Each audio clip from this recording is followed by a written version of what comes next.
మీరు కుంభరాశిలో జన్మించారా? లేదా సుమతి, సుజాత, సుభద్ర, సుమిత్, సుశాంత్, సుష్వాంత్, ఎస్ అనే అక్షరంతో మీ పేరు మొదలైందా? సో, మేజర్‌గా పేరు ప్రకారం జూసుకుంటే కుంభరాశిలో జన్మించిన వాళ్ళకి ఈ 2026 అనేది ఒక పూర్ణ కుంభం పట్టుకొని మీకు స్వాగతం తెలపబోతుంది. ఖచ్చితంగా మీరు ఇప్పటివరకు ఏ ప్రయత్నం చేసినా, ఆ ప్రయత్నంలో మధ్యలో విఫలమవుతున్నారా? సో, ఎవరి జీవితంలోనైనా ప్రయత్నం ఆరంభంలో ఆటంకాలుంటాయి. కానీ మీరు జీవితాన్ని మధ్య వరకు తీసుకెళ్తారు. మీ ప్రయత్నాన్ని మధ్య వరకు తీసుకెళ్ళి మధ్యలో ఆటంకాలు ఎదురైతే ఆ సమస్య నుండి ఎటు పోవాలో అర్థం కాదు.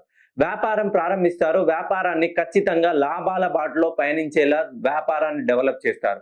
కానీ అనూహ్యంగా కొన్ని రోజుల నుండి కుంభరాశి వాళ్ళకి ఒక్కొక్క స్టెప్ దిగజారుతున్నట్టుగా కనిపిస్తుంది. మీరు డబ్బులు తీసుకొస్తారు, పెట్టుబడి పెడతారు. ఆ పెట్టుబడి రొటేట్ చేయాలని చూస్తారు గానీ, ఆ రొటేషన్ చేసే సమయంలో మీకు రోజు రోజుకి ఆర్థికంగా నిలదొక్కుకోవడం చాలా ఇబ్బందవుతుంది. రుణ బాధలు పెరిగిపోతుంటాయి.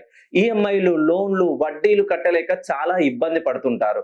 ఎవరైతే కుంభరాశిలో జన్మించారో వాళ్ళకి వీళ్ళ చేతి గుండా ఇచ్చిన డబ్బులు తిరిగి రావడం చాలా క్లిష్టతరంగా ఉంటుంది. కుంభరాశిలో జన్మించిన వాళ్ళు మీరు ఇంట్లో ఇద్దరు అమ్మాయిలు గాని, ఇద్దరు అబ్బాయిలు గాని, మీరు మీ నాన్నగారికి ద్వితీయ సంతానమైన లేదా 1 లేదా 5 సంతానంలో జన్మించిన మీరు చేసుకున్న మీ భార్య గాని, భర్త గాని 1, 3, 5 ప్లేసులలో జన్మించినా గూడా మీకు ఖచ్చితంగా చిక్కులు తప్పవనే చెప్తుంది శాస్త్రం.